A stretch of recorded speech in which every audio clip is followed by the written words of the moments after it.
Hey there, everybody. Welcome to our discussion and review of the Blacklist Season 1, Episode 12, The Alchemist.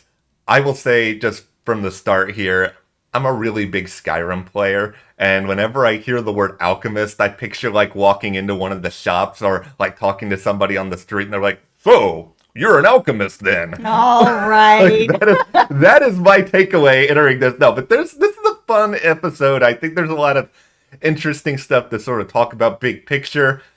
Yeah, especially since this is sort of the episode where all through the rest of the whole show, everyone is just like, DNA can be manipulated. It can be manipulated. And I get it, because this is the episode where they showed us that in this world, you can manipulate DNA, blood, all kinds of things to make people be someone that they're not. This is why Blacklist, if you guys didn't want people talking about this stuff, you played yourself with this episode and putting this out there and driving all of us crazy. But we'll talk a little bit more about that as we go through, because the amount of theories that are out there about all this are insane, sometimes hilarious. I've potentially had a few of them myself. But before we go further, go ahead and hit that subscribe button. Filming for Season 10 is starting very soon. We're hoping to have some big news about that. Yeah, and once news starts rolling in, either Fridays we're going to be continuing on with the rewatch, or when we have news for season 10, we will have videos here for you. So make sure you hit that subscribe button. Also follow us over on Instagram, Matt and Jess TV. Okay, let's just dive down this rabbit hole of The Alchemist here for a second, because I will be the first to take a massive L and sort of talking myself into theories that, okay, many years ago, the Alchemist helped to transform Reddington into the person that he is now. They manipulated his DNA, and in the process of all this, I of course forget that the Alchemist on the show was presented to be, reasonably young, to the point that they would have been like a child at the time that Reddington was going through all of this. Yeah. Okay, maybe they had a mentor, somebody that they worked with that was maybe a bit older that we don't notice. I know that we're now I'm really reaching into stuff we haven't seen that might be happening off screen, but it happens.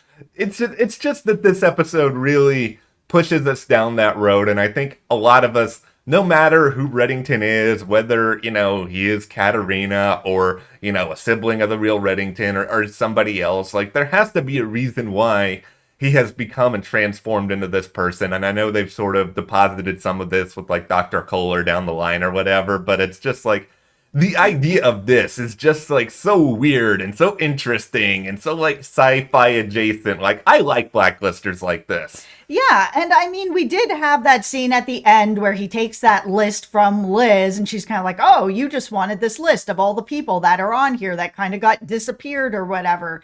Yeah. We don't know who's on that list.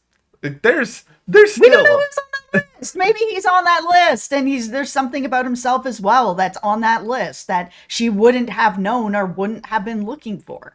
That is, that's a big part of the fun here, is that I know on one level there's a little bit of a disappointment that, okay, all right, obviously the Alchemist himself is not going to be appearing in Season 10, but even if that's the case, in between the list, in between, the technology, the creation that was sort of suggested, there are still things in this episode that could come back. And it seems like for Season 10, in between, introducing Meera's daughter as an adult and Wu Jing and some of the other possible returning Blacklisters, they really are focusing on Season 1 in some interesting ways. Well, yeah, I mean, obviously we're not going to have the Alchemist there, but just because he won't be there doesn't mean that all the technology goes with him or that nobody else knows how to do anything like this. And that if it turns out that Reddington is Katarina or Reddington is somebody else, I mean, that still could come into play in Season 10, because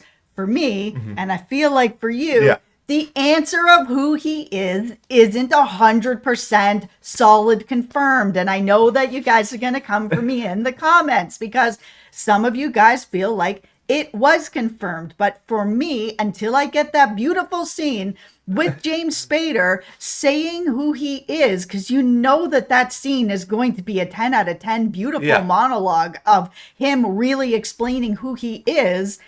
It isn't confirmed. Everything is up to interpretation. There, I said it. Okay, you guys can come for me in the comments, but please be nice. You're going to come for me too, because I agree. I think that it's not settled.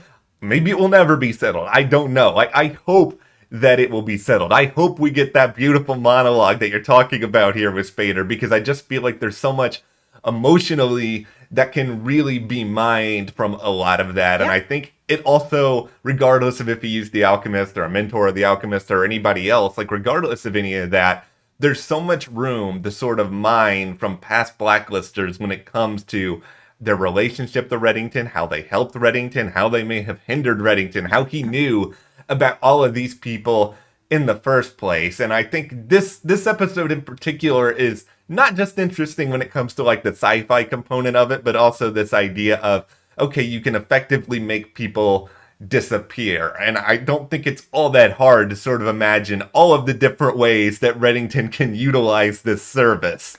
All right, let's talk about Meera, because you brought up that her daughter's going to be coming into season 10, and now in this episode, it's very quick. Yeah. The last episode, Cooper was like, Meera, you're good. You're the first person that we've cleared. You're not the mole. And then the next episode, here we are. She's like, yeah, I'm the mole. I was like, oh, that was quite quick. Yeah, a little bit of a quick turnabout here. Now, this is what makes, I think, Meera's daughter coming back kind of interesting, because obviously she's gonna pull a Liz. I want answers. Like, she's gonna be saying that probably a lot, where, you know, Meera certainly had her own demons, and while she could have some degree of anger or frustration with the task force, it's not exactly like Meera was on the straight and narrow with them the entirety of the time either. So it's like, if you're looking Meera's daughter and you don't know anything about your mother, you should know that there's some things you're gonna find that you're probably not going to like. Great cliffhanger, though, having her standing in front of Reddington like that. Like, you know, obviously we all know what happens because we've all watched the show. Yeah. But watching that for the first time and being like, well, how is this going to play out? What is he going to do? Because this first season, Reddington is much more violent. He is much more unforgiving. And so at that point, it's kind of like, oh, she could really die. Like, they've already, up to this point, killed characters that I thought were going to be like major players, and it's just like, nope.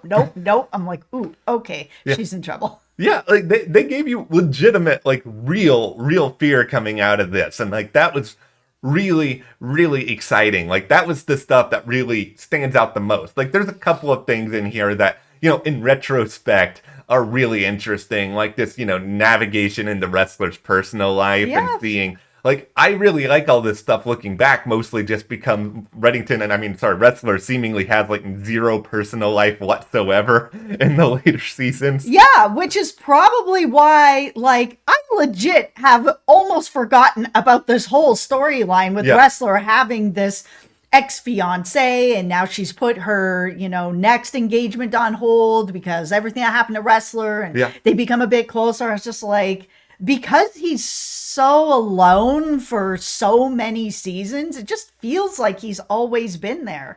But that's not the case. Yeah, like, I really root for this version of Wrestler. Like, this is the version of Wrestler I want back, where he doesn't necessarily have to have a love interest, but I just feel like it's important for him to have some sort of humanity, some sort of touchstone, something outside of the job that he can sort of look at where his job impacts it. Like, he needs, like, actual personal stakes behind what he's doing. Yeah, he needs something that's not just the job. Yeah. And that really has been a lot of his story for a lot of the show.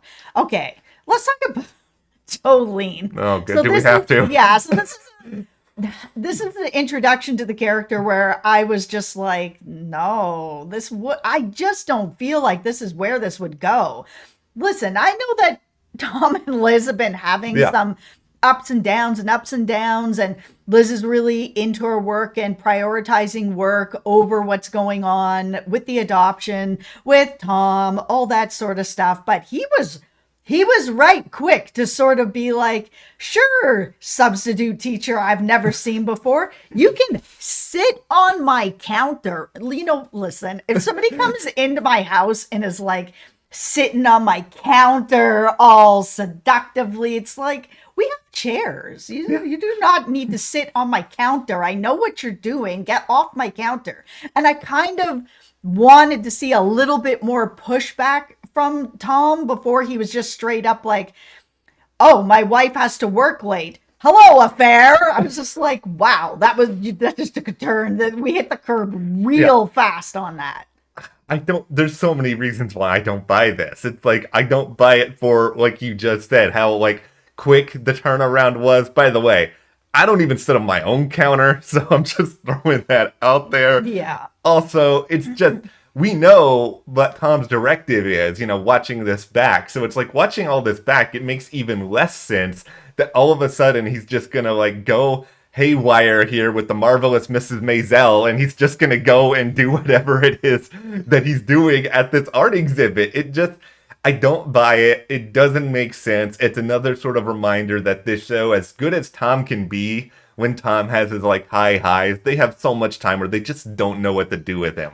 Yeah, like, again, we've all seen where this ends up, so we know where it ends up and what the purpose is, but it didn't need to be an affair sort of feeling of it. It could have worked out more of just, like a legitimate friendship where there was no sort of flirting and flirting back and forth and making it feel like something else is going on. Because, Tom knows what his directive is. Yeah. And he is very focused, especially after everything that just happened with him being brought into, the black site and being interrogated and everything with the box under the floor, that now all of a sudden he's like, I'll risk it all because she's cute. I was just like, what? No, it makes no sense whatsoever. I'll probably be annoyed by the storyline for the rest of the time that we spend talking about it. No offense to Rachel Brosnahan, I know you're a good actress, but it's just like,